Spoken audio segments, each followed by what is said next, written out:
കാരണം ഞാനൊരു ബിസിനസ് നാട്ടിൽ പോയി ചെയ്തിരുന്നു ഇതിൻ്റെ ഇടയ്ക്ക്. അത് അന്ന് എൻ്റെ ഭാര്യ എന്നോട് പറഞ്ഞ് എല്ലിൻ്റെ ഇടയ്ക്ക് ഇറച്ചി കയറി കുത്തിക്കൊണ്ടല്ലേ പോയതെന്ന് എന്നോട് ഇപ്പോഴും ഇടയ്ക്കിടയ്ക്ക് പറയാറുണ്ട്. കാരണം ഒരു 3 കോടി രൂപ അങ്ങ് പോയി കിട്ടി. 3 കോടി.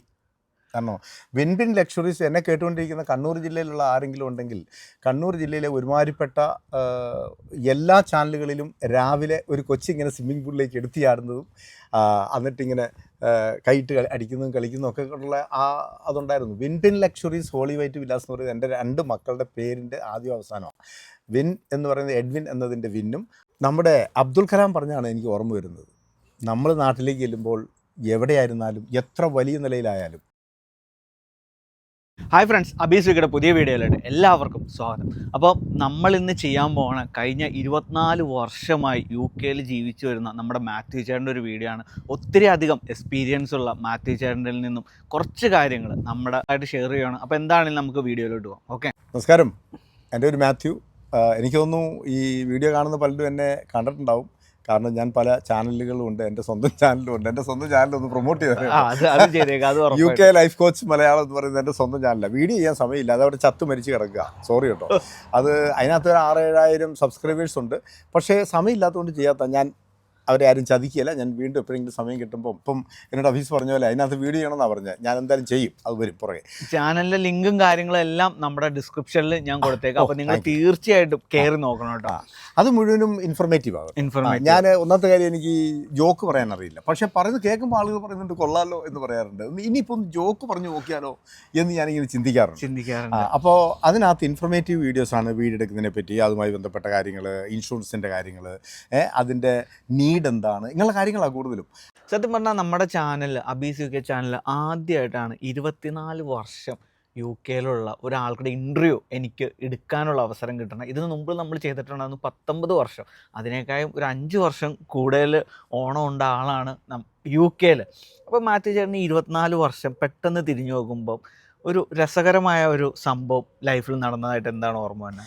അതിനു മുമ്പ് ആദ്യം തന്നെ ഞാൻ പറയാം, ഈ 2 പേര് തമ്മിൽ വഴക്ക് കൂടുമ്പം ആളുകൾ പറയാറുണ്ട്, എടാ മോനെ ദിനേശാ, നിന്നെക്കാട്ടിലും 10 ഓണം ഞാൻ കൂടുതൽ ഉണ്ടതാ എന്നൊക്കെ പറയും. പക്ഷേ UK ഇരുന്നുകൊണ്ടോ, വിദേശ രാജ്യത്ത് ഓസ്ട്രേലിയ, കാനഡ ഇങ്ങനെയുള്ള രാജ്യങ്ങളിൽ ഇരുന്നുകൊണ്ട് ആരും ദയവ് ചെയ്ത് ഞാൻ 10 ഓണം കൂടുതലുണ്ടതാണെന്ന് പറയും. കാരണം ഒരു വർഷത്തിൽ തന്നെ 8-10 ഓണം ഓരോരുത്തരുണ്ടെന്നുണ്ട്.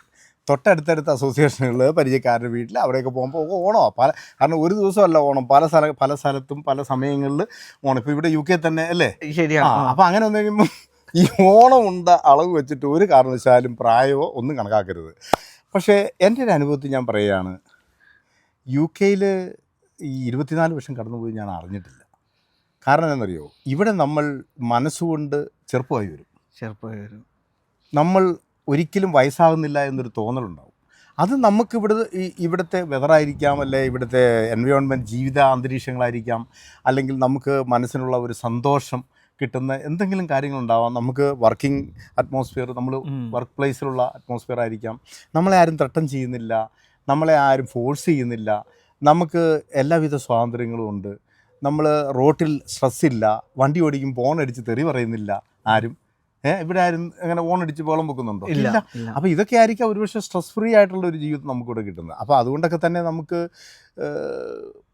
ഒരു ബാഡായിട്ടുള്ളൊരു എക്സ്പീരിയൻസ് ഒന്നും എൻ്റെ ജീവിതത്തിൽ എനിക്ക് ഇതുവരെ ഉണ്ടായിട്ടില്ല. കാരണം ഞാനൊക്കെ ജോലി ചെയ്യുന്ന തുടക്കം മുതൽ ഇങ്ങോട്ട് വരുമ്പം എനിക്ക് ആ തുടക്കം മുതൽ എന്നെ സംബന്ധിച്ചിടത്തോളം ഞാൻ ജോലി ചെയ്ത എല്ലാ മേഖലകളിലും എനിക്ക് നല്ല സപ്പോർട്ടാണ് കിട്ടിയിരിക്കുന്നത്. ഇവിടെയുള്ള ആളുകൾ നമ്മളെ നന്നായിട്ട് ലുക്ക് ആഫ്റ്റർ ചെയ്തിട്ടുണ്ട്. പക്ഷേ ഇപ്പം വരുന്ന ആളുകൾ ചിലപ്പം ഒരുപാട് തിക്താനുഭവങ്ങൾ ഉണ്ടായിട്ടുണ്ടാവും. പക്ഷെ അത് ഡിപ്പെൻഡ് എന്താണ്, ഓരോ സാഹചര്യങ്ങളോ അല്ലെങ്കിൽ ഓരോ ജോലി എൻവയോൺമെൻറ്റോ ഒക്കെ ആയിരിക്കാം. അപ്പം നമ്മൾ അവരെ മനസ്സിലാക്കി നമ്മളിവിടെ ജീവിക്കുന്നു, ആരുടെ അടിമയല്ല. അവർ നമുക്ക് എല്ലാ ഓപ്പർച്യൂണിറ്റികളും തരുന്നുണ്ട്. നമുക്ക് കഴിവുള്ളവരാണെങ്കിൽ നമ്മളെ അവർ കൈ പിടിച്ച് ഉയർത്തിക്കൊണ്ട് പോകും. നമ്മളെ ആരും ചവിട്ടിത്താക്കിയല്ല. എനിക്ക് കഴിവുണ്ടെങ്കിൽ എനിക്ക് ഏതറ്റം വരെ വേണേലും പോവാം. പക്ഷെ നമ്മുടെ പല സ്ഥലങ്ങളിലും, നമ്മുടെ നാട്ടിൽ പോലും ചിലപ്പം അവിടെ സ്വാധീനം വേണം, അല്ലേ? അല്ലെങ്കിൽ ഞാൻ കുറ്റം പറയല്ലോ. അല്ല, ശരി, കറക്റ്റാണ്. ഇപ്പം റീസെൻ്റ്ലി ഞാൻ നാട്ടിൽ പോയി, ഇപ്പം വീട് പണിക്ക് ഒരു മണലടിക്കണമെങ്കിൽ തന്നെ നമുക്ക് എത്ര പേരെ പോയി കണ്ടാല വീട്ടിലോട്ട് 2 ലോറി മണലടിക്കാൻ തന്നെ പാട്. അതേസമയം മാത്യു ഇവിടെ വന്ന് സത്യം പറഞ്ഞാൽ ഈ 24 വർഷം കൊണ്ട് ഒരു വളർച്ച, വീടാണെങ്കിലും ബിസിനസ്സിലാണെങ്കിലും. ഇപ്പം നാട്ടിലേക്ക് പല ബിസിനസ്സുകളും നമുക്ക് സത്യം പറഞ്ഞാൽ ഒരാൾക്ക് നാട്ടിലൊരു ബിസിനസ് ചെയ്യാൻ വളരെ പേടിയാണ്. കാര്യം എന്തൊക്കെ കാര്യങ്ങൾ നോക്കിയാലാ ഇപ്പോൾ ഒരു സൈഡിൽ നിന്ന് നമ്മൾ പുറകെ നടന്ന് വില്ലേജ് അവിടെ ഇവിടെ പോയി സാങ്ഷനും എല്ലാം പെർമിഷൻ എടുക്കുമ്പോഴായിരിക്കും ഒന്ന് നാട്ടുകാർ പാരയായിട്ട് വന്നത്, അല്ലെങ്കിൽ അവിടുത്തെ പാർട്ടി ലോക്കൽ പാർട്ടി പാരയായിട്ട് വന്നത്. അതേസമയം ഇവിടുത്തെ ഗവൺമെൻറ് നമ്മളെന്താണെങ്കിലും നമ്മൾ വെളിയിൽ നിന്ന് വന്ന ഒരാളുകളാണ്. ഈവൻ നമ്മുടെ നാട്ടിൽ ഒരു ഹിന്ദിക്കാരനെ കണ്ടാൽ നമ്മൾ പറയുന്നത് ബംഗാളി പോണ കണ്ടില്ലേ എന്നാണ് നമ്മൾ. പക്ഷെ അത്രയും ഒരു ബുദ്ധിമുട്ട് ഞാൻ കഴിഞ്ഞ 4 വർഷമായിട്ട് നിൽക്കുന്നുണ്ട്. എനിക്ക് ഇന്നേ വരെ ഒരു എന്താ പറയണ അത്ര ഒരു മോശം ഇൻസൾട്ട് വന്ന രീതിയിൽ ഇന്നേ വരെ എന്നോടൊരു ഇംഗ്ലീഷുകാരൻ പറഞ്ഞിട്ടില്ല. നമുക്ക് ഓരോ രാജ്യത്തും ചെല്ലുമ്പോൾ അവർ നമുക്ക് തരുന്ന ചില പ്രയോറിറ്റി നമ്മളെ അവർ കൺസിഡർ ചെയ്യുന്നു എന്നുള്ളതാണ്. പിന്നെ ബിസിനസ്സൊക്കെ ചെയ്യാൻ പറ്റിയ സ്ഥലമാണെന്ന് ഇവിടെ പറയാൻ കാരണം വെച്ചാൽ ഞാനൊരു ബിസിനസ് നാട്ടിൽ പോയി ചെയ്തിരുന്നു ഇതിൻ്റെ ഇടയ്ക്ക്. അത് അന്ന് എൻ്റെ ഭാര്യ എന്നോട് പറഞ്ഞ് എല്ലിൻ്റെ ഇടയ്ക്ക് ഇറച്ചി കയറി കുത്തിക്കൊണ്ടല്ലേ പോയെന്ന് എന്നോട് ഇപ്പോഴും ഇടയ്ക്കിടയ്ക്ക് പറയാറുണ്ട്. കാരണം ഒരു 3 കോടി രൂപ അങ്ങ് പോയി കിട്ടി. 3 കോടി. കാരണം വിൻപിൻ ലക്ഷറീസ് എന്നെ കേട്ടുകൊണ്ടിരിക്കുന്ന കണ്ണൂർ ജില്ലയിലുള്ള ആരെങ്കിലും ഉണ്ടെങ്കിൽ, കണ്ണൂർ ജില്ലയിലെ ഒരുമാതിരിപ്പെട്ട എല്ലാ ചാനലുകളിലും രാവിലെ ഒരു കൊച്ചിങ്ങനെ സ്വിമ്മിംഗ് പൂളിലേക്ക് എടുത്തു ചാടുന്നതും എന്നിട്ടിങ്ങനെ കൈയിട്ട് അടിക്കുന്നതും കളിക്കുന്നതും ഒക്കെ ഉള്ള അതുണ്ടായിരുന്നു. വിൻപിൻ ലക്ഷറീസ് ഹോളി വൈറ്റ് വില്ലാസ് എന്ന് പറയുന്നത് എൻ്റെ 2 മക്കളുടെ പേരിൻ്റെ ആദ്യം അവസാനമാണ്. വിൻ എന്ന് പറയുന്നത് എഡ്വിൻ എന്നതിൻ്റെ വിന്നും, പിൻ എന്നത് പിങ്കിമോൾ എന്നതിൻ്റെ പിന്നുമായിരുന്നു ഞാൻ ആ വില്ല പ്രോജക്റ്റിന് ഇട്ടത്. അപ്പോൾ എന്നെ നല്ല സുന്ദരമായിട്ട് തേച്ച് കഴുകി കുളിപ്പിച്ച് മെത്തക്കിടത്തി കിട്ടും. അപ്പോൾ ഒരു 3 കോടിയിൽ കൂടുതൽ പൈസ എനിക്ക് പോയി. അപ്പോൾ അതുകൊണ്ട് ദൈവാനുഗ്രഹം കൊണ്ട് ആ വില്ല പ്രോജക്റ്റ് നടത്തിയ സ്ഥലം എൻ്റെ സ്വന്തം പ്രോപ്പർട്ടി ആയിരുന്നു. നല്ല ഹാർട്ട് ഓഫ് ദ സിറ്റിയിലായിരുന്നു. അപ്പം നല്ല ഏരിയ ആയിരുന്നു. അവിടെ പിന്നെ എന്താ പറയുക, പണ്ട് രാജീവ് ഗാന്ധി പ്രധാനമന്ത്രി ആയപ്പം ആദ്യമായിട്ട് വന്നിറങ്ങിയ ആ സ്ഥലം ആ ഹെലികോപ്റ്റർ വന്നിറങ്ങിയ ലാൻഡായിരുന്നു. അതുകൊണ്ട് എൻ്റെ സ്വന്തം സ്ഥലമായതുകൊണ്ട് എനിക്ക് ആ സ്ഥലത്തിൻ്റെ പൈസ അങ്ങ് പോയി എന്നല്ലാതെ മറ്റുള്ളതൊന്നും പോയില്ല. എനിവേ എന്തായാലും ഞാനിത് പറഞ്ഞ എന്നത്തിൻ്റെ പേരിലാണ്. അന്ന് ആ ബിസിനസ്സിൽ പരാജയപ്പെടാൻ കാരണം എനിക്ക് ചെയ്ത് കിട്ടേണ്ട ഒരു കാര്യങ്ങളും എനിക്ക് ആരും ചെയ്തു തന്നില്ലെന്നല്ല, ഞാൻ ചെല്ലുന്നിടത്ത് ഞാനവിടെ ഇല്ല, ഞാൻ ആളുകളെ കൊണ്ടാണ് ജീവിക്കുന്നത്. ഇവൻ ഇംഗ്ലണ്ടിൽ നിന്ന് കുലുക്കിക്കൊണ്ട് വരുന്ന സാധനമല്ലേ, ഇവൻ്റെ ഇഷ്ടം പോലെ സാധനം ഉണ്ടല്ലോ എന്ന് വിചാരിച്ചു. ഇവിടെ ഈ പണം കായ്ക്കുന്ന ഒരു മരം ഉണ്ടെന്നാണ് സത്യത്തിൽ അതിൽ കരുതിയ. പാവം എന്നാ ചെയ്യാൻ, അറിവില്ലായ്മയായിരിക്കും. പക്ഷേ ഞാൻ മരമൊക്കെ വെച്ചിട്ട് പോയതാണ്, അത് കുലുക്കിയിട്ടൊന്നും വീഴുന്നില്ലായിരുന്നു. അങ്ങനെ വന്നുകൊണ്ട് എൻ്റെ കുറേ കാശ് പോയി. അതുകൊണ്ട് അത് പോയാലും ഇപ്പോൾ എനിക്ക് ഒരു പരാതിയില്ല, ഒരു വിഷമമില്ല. എന്നറിയോ, ഞാൻ നമ്മൾ പറയല്ലേ ലേൺ ഫ്രം ദ എക്സ്പീരിയൻസ്, നമ്മൾ അനുഭവത്തിൽ നിന്ന് കുറേ കാര്യങ്ങൾ പഠിച്ചു. അതുകൊണ്ട് എനിക്ക് വലിയ നഷ്ടങ്ങളൊന്നും വന്നതായിട്ട് എനിക്ക് തോന്നുന്നില്ല. ഇന്ന് ആ സ്ഥാപനം അവിടെ ഉണ്ടോ? അത് ഞാൻ വിറ്റു, കിട്ടിയ വിലയ്ക്ക് വിറ്റു. ഇപ്പോൾ അതിനകത്തൊരു 3 നില കെട്ടിടവും പിന്നെ കെട്ടിടത്തിൻ്റെ കുറേ സ്കെൽട്ടന്മാർ, അന്ന് ഞാൻ പണിത ഒരു 3-4 കെട്ടിടം പൊങ്ങി വന്നിട്ടുണ്ടായിരുന്നു. അത് സ്കെൽട്ടായിട്ട് നിർത്തി അന്നേരത്തേക്കും പണി കിട്ടാൻ തുടങ്ങിയായിരുന്നു. അപ്പോൾ ആ സമയത്ത് ഞാൻ ഒഴിവാക്കി കളഞ്ഞു, ഡിസ്പോസ് ചെയ്തു. അത് ആ എടുത്തയാൾ കുറച്ചൊക്കെ ചെയ്ത് ഇപ്പം അവിടെ വലിയ കൊമേഴ്സ്യൽ കോംപ്ലക്സും കാര്യങ്ങളൊക്കെ ആയിട്ട് നിൽക്കുന്നുണ്ട്. അപ്പം ഞാൻ പറയായിരുന്നു, ഇപ്പം ഞാനിത് പറയുമ്പോഴായിരിക്കും ആളുകൾ വിൻപിൻ ലക്ഷറീസ് ഹോളി വൈറ്റ് വില്ലയുടെ MD പോകുന്നത് കണ്ടോ എന്നൊക്കെ ഇങ്ങനെ പറയുന്നത്. കാരണം ഞാൻ എൻ്റെ ഇന്നോവ കാറിൽ അതിൻ്റെ പേരുണ്ടായിരുന്നു, വിൻപിൻ ലക്ഷറീസ് ഹോളി വൈറ്റ് വില്ലാസ്. അതൊരു യൂറോപ്യൻ മോഡലിലുള്ള കോൺസെപ്റ്റായിരുന്നു എനിക്ക്, മനസ്സിലായില്ലേ? അപ്പോൾ എനിവേ എന്തായാലും ഞാൻ പറയായിരുന്നു, അങ്ങനെയൊക്കെ ജീവിതാനുഭവങ്ങളിൽ കൂടെ കടന്നു വന്നിട്ടുണ്ട്. ഇവിടെ വന്നിട്ട് എനിക്ക് ഇന്ന് വരെ ഒരു ബുദ്ധിമുട്ടുണ്ടായിട്ടില്ല, ഓണസ്റ്റ്ലി ഞാൻ പറയാമല്ലോ.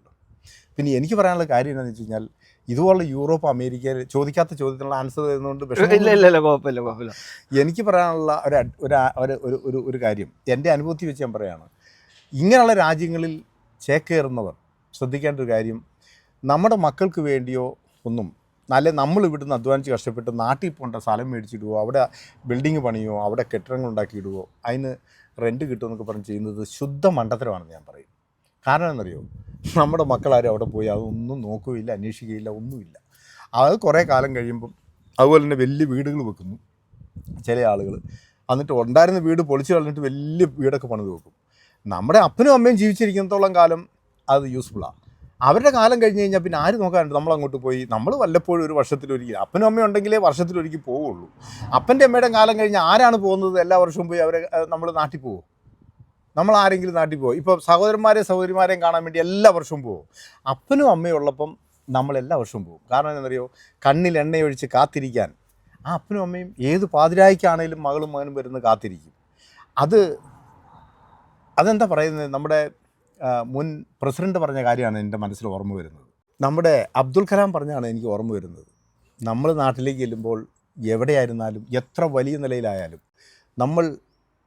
നമ്മുടെ അമ്മയുടെ മടിയിൽ തലചായ്ച്ച് ഒന്ന് കരയാൻ ഏതൊരു മക്കൾക്കും ആ അമ്മയുടെ മടി എന്ന് പറയുന്നത് ഒരിക്കലും മറക്കാൻ കഴിയാത്ത ഒന്നാണ്.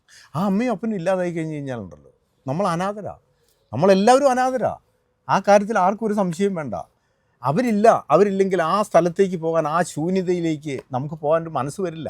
പിന്നെ സഹോദരിമാരോ ഉണ്ടെങ്കിൽ എന്തെങ്കിലും കാര്യങ്ങൾ പ്രധാനപ്പെട്ട ദിവസങ്ങളുണ്ടെങ്കിൽ ഒന്ന് പോകും, പെട്ടെന്ന് തിരിച്ചു പോരും. എൻ്റെ ചോദ്യം, അങ്ങനെ സാഹചര്യത്തിൽ അവിടെ പണിതിട്ടിരിക്കുന്ന വലിയ വലിയ മണിമന്ദിരങ്ങൾ, വീടുകൾ, നമ്മളുടെ ഈ പറഞ്ഞ പ്രോപ്പർട്ടികൾ, ഇതെല്ലാം അവിടെ അനാഥമായില്ലേ? പിന്നെ ആരാണ് അതൊക്കെ നോക്കുന്നത്? പിന്നെ നാട്ടുകാരും അതുപോലെ തന്നെ നമ്മൾ പണിയാൻ വെച്ച ആളുകളും ഒക്കെ കൂടെ അവിടെ നന്നായിട്ട് അത് എൻജോയ് ചെയ്യും. നമ്മൾ പോയാൽ ഒരു 5-10 ദിവസം പോകുന്ന ആളുകൾ 10-20 ദിവസം പോയാലും ആ വീട്ടിനകത്ത് കിടന്നുറങ്ങാൻ 5-6 ദിവസമുണ്ട്. ബാക്കിയുള്ള ദിവസമെല്ലാം നമ്മൾ തെണ്ടി നടക്കുകയല്ലേ. അങ്ങനെ ഞാൻ പറയുന്നത്, സോറി കേട്ടോ, ഒന്നും വിചാരിക്കില്ലേ, നമ്മളിങ്ങനെ തെണ്ടി നടക്കുകയല്ലേ. അങ്ങനെയുള്ളതിന് വേണ്ടി എന്തിനാണ് ഇത്ര വലിയ ഇൻവെസ്റ്റ്മെൻറ്റ് നമ്മൾ ചെയ്യുന്നത്? ഇന്നിപ്പോൾ നാട്ടിലുള്ള സാധനങ്ങളൊക്കെ ഒന്ന് വിറ്റിട്ട് ഇതൊക്കെ തിരിച്ചിങ്ങോട്ട് കൊണ്ടുവരാൻ വേണ്ടി ആളുകൾ പാടുപെടുകയാണ്. നടക്കില്ല. കാരണം എന്നറിയോ, അത് വിൽക്കാൻ നോക്കുമ്പോൾ എടുക്കാൻ ആൾ വേണ്ടേ? എടുക്കാൻ വരുന്നവൻ നോക്കുന്നതന്നെ ഇവനെ എങ്ങനെയെങ്കിലും തറ പറ്റിച്ച് ഇവൻ്റെ അടുത്ത് ചുളിവിലടിച്ചെടുക്കാൻ നോക്കും.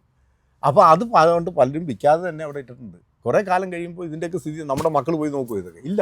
അതുകൊണ്ട് എനിക്ക് പറയാനുള്ളത്, അങ്ങനെയുള്ള മണ്ടത്തരങ്ങളൊന്നും ആരും കാണിക്കരുത്. നമ്മൾ എവിടെയാണോ അവിടെയാകട്ടെ നമ്മുടെ സമ്പാദ്യം. നമ്മൾ ജീവിക്കുന്ന സ്ഥലത്തായിരിക്കട്ടെ, നമ്മുടെ മക്കളൊക്കെ എവിടെയാണോ അവിടെ ആയിരിക്കട്ടെ. അതുകൊണ്ട് നമ്മൾ തീർച്ചയായിട്ടും അങ്ങനെയുള്ള മണ്ടത്തരം, ഞങ്ങൾക്കൊക്കെ ഒത്തിരി മണ്ടത്തരങ്ങൾ പറ്റിയതാണ്. ഈ രാജ്യത്ത് വന്ന് തുടക്കത്തിൽ ചോദിച്ചില്ലേ 24 വർഷം, ഞങ്ങളൊക്കെ ഇവിടെ വന്നപ്പോൾ ഞങ്ങൾക്കൊന്നും പറഞ്ഞുതരാൻ ആരും ഇല്ലായിരുന്നു. ഞങ്ങളൊക്കെ ബ്ലൈൻഡായിട്ട് ജീവിച്ചവരാണ്. നമ്മൾക്ക് ഒരു യൂട്യൂബ് ഉണ്ടായിരുന്നോ? ഒരു നല്ല ഫോണുണ്ടായിരുന്നോ? നമ്മളൊന്ന് വിളിച്ച് ഒന്ന് സംസാരിക്കാൻ, മുഖം കണ്ട് സംസാരിക്കാൻ വാട്സാപ്പ് ഉണ്ടായിരുന്നു. നമ്മൾ ഏത് തരത്തിലാണ് ജീവിച്ചു വന്ന ഇവിടെ? അപ്പോൾ അന്നത്തെ കാലമൊക്കെ ഇന്ന് മാറിയില്ലേ? അതുകൊണ്ട് വിവരങ്ങൾ അറിയാനുള്ള സാങ്കേതികമായ മാർഗ്ഗങ്ങൾ കുറവായിരുന്നു ഇന്നത്തെ പോലെ. അതുകൊണ്ട് ഞങ്ങളൊക്കെ എന്ത് ചെയ്തു, മരിച്ചു കിടന്ന് രാത്രിയും പോലും ജോലി ചെയ്ത് ആദ്യകാലത്ത്. എന്നിട്ട് നാട്ടിലൊക്കെ പല പണികളും ചെയ്തവരുണ്ട്. എന്നെ കേൾക്കുന്ന പഴയ ആളുകൾക്കറിയാം. അവിടെ വീട് ഉണ്ടായിരുന്നു, പൊളിച്ചു കളഞ്ഞിട്ട് വലിയ വീട് വെച്ചു, സ്ഥലം മേടിച്ചു, അതൊക്കെ മേടിച്ചു. എന്നിട്ട് ഇവിടെ കടവാക്കിയിട്ടാണ് ലോണൊക്കെ എടുത്തിട്ട്. എന്നിട്ട് ഇവിടെ കിടന്ന് രാത്രിയും പകലും അപ്പനും അമ്മയും കിടന്ന് മരിച്ചു പണിയാണ്.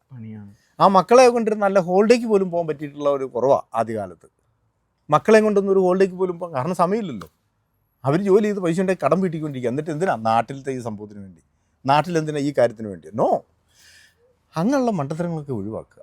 ഓക്കെ, ഞാൻ സത്യം പറഞ്ഞാൽ എൻ്റെ ഒരു ചോദ്യമാണ്, ഒത്തിരി നാളായിട്ട് ഇതെനിക്ക് ചോദിക്കാൻ ആപ്റ്റായിട്ടുള്ള ആൾ മാത്യു ചേട്ടനാണെന്നാണ് എനിക്ക് തോന്നുന്നത്. കാര്യം എന്താണെന്ന് വെച്ച് കഴിഞ്ഞാൽ, ഞങ്ങളുടെ ഫ്രണ്ട്സ് സർക്കിൾ ഇപ്പോൾ ഞങ്ങൾക്കറിയാം, ഞങ്ങളെല്ലാം ഒരു 30-നും 33-നും ഇപ്പം മക്കളുണ്ടായ ടീംസാണ് ഞങ്ങളെല്ലാവരും.